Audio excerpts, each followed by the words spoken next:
വാർത്തയിലേക്ക് വിശദമായി. വയനാട് മാനന്തവാടി പയ്യമ്പിള്ളിയിൽ മധ്യവയസ്കനെ കൊലപ്പെടുത്തിയ കാട്ടാന ബേലൂർ മഖനയെ പിടികൂടാനുള്ള ദൗത്യം തുടരുകയാണ്. ആന ചെമ്പകപ്പാറ മേഖലയിൽ ഉണ്ട് എന്ന് റേഡിയോ കോളറിൽ നിന്ന് സിഗ്നൽ ലഭിച്ചതോടെ ട്രാക്കിംഗ് ടീം കാട്ടിൽ പരിശോധന തുടരുകയാണ്.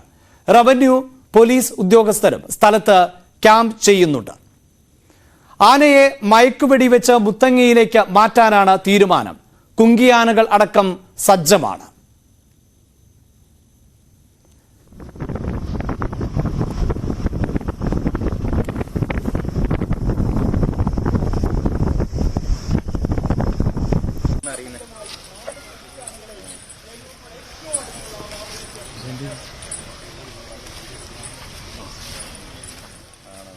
കൊല്ലപ്പെട്ട അജീഷിന്റെ മൃതദേഹം ഇന്ന് സംസ്കരിക്കും. പടമല സെന്റ് അൽഫോൺസ് പള്ളിയിൽ വൈകിട്ട് 3 മണിക്കാണ് സംസ്കാരം.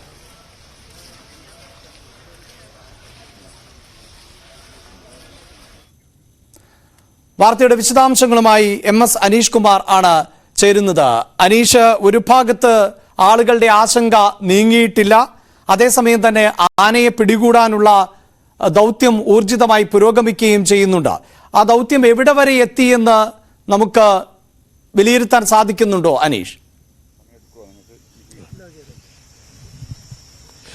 തീർച്ചയായും ആനയെ വെടിവെച്ച് പിടികൂടി മുത്തങ്ങയിലേക്ക് അയക്കും എന്നൊരു ധാരണ തന്നെയാണ് ഇപ്പോഴും ഉണ്ടായിരിക്കുന്നത്. ബാവലിക്കടുത്ത് കാട്ടിലാണ് ഇപ്പോൾ ആനയുടെ സ്ഥാനം ഉള്ളത്. അവിടേക്ക് എല്ലാ ഉദ്യോഗസ്ഥരും റവന്യൂ വകുപ്പും ഫോറസ്റ്റും പോലീസും ഒക്കെ കേന്ദ്രീകരിച്ചിട്ടുണ്ട്. ദൌത്യസംഘം കാട്ടിലെ ഉള്ളിലേക്ക് പോയിട്ടുണ്ട്.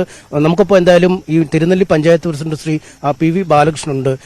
എങ്ങനെയാണ് അധികൃതരിൽ നിന്ന് മനസ്സിലാവുന്നത്? ഈ ദൌത്യം ഏതാണ്ട് അവസാന ഘട്ടത്തിലേക്ക് എത്തി നിൽക്കുകയാണ്. തീർച്ചയായിട്ടും നമ്മൾ മനസ്സിലാക്കിയതുപോലെ ആനയെ വെടിവെച്ച് പിടിച്ച് അതിനെ മുത്തങ്ങയിലേക്ക് കൊണ്ടുപോകുക എന്ന് പറയുന്ന ഇന്നലെ ഉണ്ടാക്കിയ ഒത്തുതീർപ്പ് വ്യവസ്ഥയുടെ ഭാഗമായി തന്നെയാണ് ഇതിന്റെ തയ്യാറെടുപ്പുകൾ നടത്തുന്നത്. അതിനാവശ്യമായ എല്ലാ ക്രമീകരണങ്ങളും നമ്മളിവിടെ നടത്തിയിട്ടുണ്ട്. കർണാടക ഫോറസ്റ്റിനോട് ചേർന്ന് കിടക്കുന്ന പ്രദേശമാണ് ബാവലി എന്ന് പറഞ്ഞ പ്രദേശം. അവിടെ വൈൽഡ് ലൈഫ് സാങ്ച്വറിക്കുള്ളിലാണ് ആന ഇപ്പോൾ തമ്പടിച്ചിട്ടുള്ളത് എന്നാണ് നമുക്ക് മനസ്സിലാക്കാൻ വേണ്ടി കഴിയുന്നത്. അതിനെ ലൊക്കേറ്റ് ചെയ്യാൻ ആവശ്യമായിട്ടുള്ള സംവിധാനങ്ങൾ വനംവകുപ്പിന്റെ ഭാഗത്തുനിന്നും ഉണ്ടാക്കിയിട്ടുണ്ട്. അതിനെ കുറച്ചുകൂടി ഉൾവനത്തിൽ നിന്നും പുറത്തേക്ക് എത്തിച്ചുകൊണ്ട് മയക്കുവെടി വെക്കുക എന്ന് പറയുന്ന ഉദ്യമം തന്നെയാണ് നടത്താൻ ഉദ്ദേശിക്കുന്നതെന്നാണ് പൊതുവെ മനസ്സിലാക്കുന്നത്. ചില കേന്ദ്ര മാനദണ്ഡങ്ങളൊക്കെ പ്രകാരം ഈ കാട്ടിനുള്ളിലേക്ക് പോയാൽ പിന്നീട് അതിലെ അങ്ങ് പോട്ടെ എന്ന് വിചാരിക്കുമെന്ന ചില വിവരങ്ങളും വരുന്നുണ്ട്. തീർച്ചയായിട്ടും അങ്ങനെയും നമുക്ക് അനുമാനിക്കുന്നതിൽ തെറ്റില്ല. കാരണം ഉൾവനത്തിൽ എത്തിക്കഴിഞ്ഞാൽ സ്വാഭാവികമായിട്ടും ആ ആന തിരിച്ച് ജനവാസ മേഖലയിൽ എത്തിക്കൊള്ളണമെന്നില്ല. പക്ഷേ അങ്ങനെ വരുമ്പോൾ ചിലപ്പോൾ ഉൾവനത്തിലേക്ക് പോകാൻ സാധ്യതയുണ്ട്. അത് നമ്മളെ സംബന്ധിച്ച് ഏറെ ആശങ്ക ഉളവാക്കുന്ന ഒരു കാര്യമാണ്. കാരണം രാത്രി കാലങ്ങളിൽ ചിലപ്പോൾ വീണ്ടും ജനവാസ മേഖലകൾക്ക് ഇറങ്ങാൻ സാധ്യതയുള്ളതുകൊണ്ട് പരമാവധി നേരത്തെ സൂചിപ്പിച്ചതുപോലെ തന്നെ മയക്കുവെടി വെച്ച് പിടിച്ച് ഇതിനെ മറ്റ് സ്ഥലങ്ങളിലേക്ക് മാറ്റി പാർപ്പിക്കുന്നതാണ് നന്നാവുക എന്ന് തന്നെയാണ് പൊതുവെ പറയാനുള്ളത്. ഈ വനംവകുപ്പിന്റെ ഇവിടുന്ന് ഒരു 1/2 കിലോമീറ്റർ അപ്പുറത്തുള്ള തയ്യാറെടുപ്പുകൾ കൃത്യമായും മയക്കുവെടിക്കുള്ള ഒരുക്കങ്ങൾ തന്നെ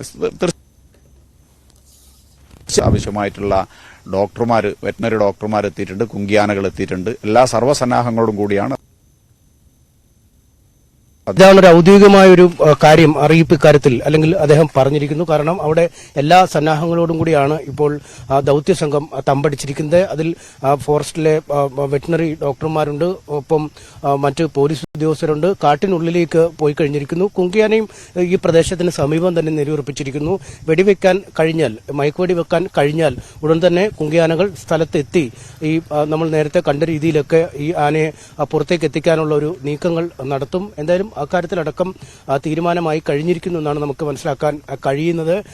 ഇടയ്ക്ക് ഒരു ആശയക്കുഴപ്പം എത്തിയിരുന്നു. ഈ കേന്ദ്ര മാനദണ്ഡങ്ങളനുസരിച്ച് കഴിഞ്ഞ ആഴ്ച തണ്ണീർക്കൊമ്പനൊക്കെ ചത്തുപോയ ഒരു സാഹചര്യത്തിൽ ഈ കാട്ടിനുള്ളിൽ വെച്ച് എന്തിന് മയക്കുവെടി വെച്ച് പിടികൂടണം, ഈ ജനവാസ കേന്ദ്രങ്ങളിൽ വെച്ച് കണ്ടാൽ മാത്രം വെടിവെക്കേണ്ട സാധ്യതയുള്ളൂ എന്നൊക്കെ വന്നിരുന്നു. പക്ഷേ ജനകീയ പ്രതിഷേധം വലിയ ശക്തമാണ്, ജനരോക്ഷം ശക്തമാണ്. ഇന്ന് തീർച്ചയായും ജനകീയ പ്രതിഷേധങ്ങൾ ആണ് ശക്തമായി തുടരുന്നത്. പ്രത്യേകിച്ച് കഴിഞ്ഞ ദിവസം ഒരു കർഷകന്റെ ജീവൻ നഷ്ടപ്പെട്ട ഒരു പശ്ചാത്തലമുണ്ട്. അതിനു മുമ്പ് വയനാട്ടിൽ തന്നെ മറ്റൊരു പ്രദേശത്ത്, മാനന്തവാടി പോലെയുള്ള പ്രദേശത്ത് കാട്ടാന ഇറങ്ങിയിരുന്നു. തണ്ണീർക്കൊമ്പനെ മയക്കുവെടി വെച്ച് തിരികെ അയച്ചിരുന്നു. അന്ന് വലിയ നാശനഷ്ടങ്ങൾ ഉണ്ടായില്ല, കൃഷിനഷ്ടങ്ങൾ ഉണ്ടായെങ്കിൽ പോലും ഇതിപ്പോൾ വലിയ പ്രതിഷേധമാണ്. ഇന്ന് രാവിലെ അനീഷ് ഈ മേഖലയിലേക്ക് ചെല്ലുമ്പോൾ അടക്കം ആളുകൾ ഇത് ഈ തരത്തിൽ മുന്നോട്ട് പോകാൻ സാധിക്കില്ല, ഇതൊരു സംഘർഷത്തിലെ അവസാനിക്കൂ എന്ന തരത്തിൽ ഒക്കെ വൈകാരികമായി പ്രതികരിക്കുന്നത് നമുക്ക് കാണാമായിരുന്നു. എന്തായാലും ഇത്തരത്തിലുള്ള ആനയെ ആളെ കൊല്ലുന്ന ആനയെ വെടിവെച്ചു കൊല്ലണം എന്ന് തന്നെയാണ് മരണപ്പെട്ട അജീഷിന്റെ കുടുംബം ആവശ്യപ്പെടുന്നത്.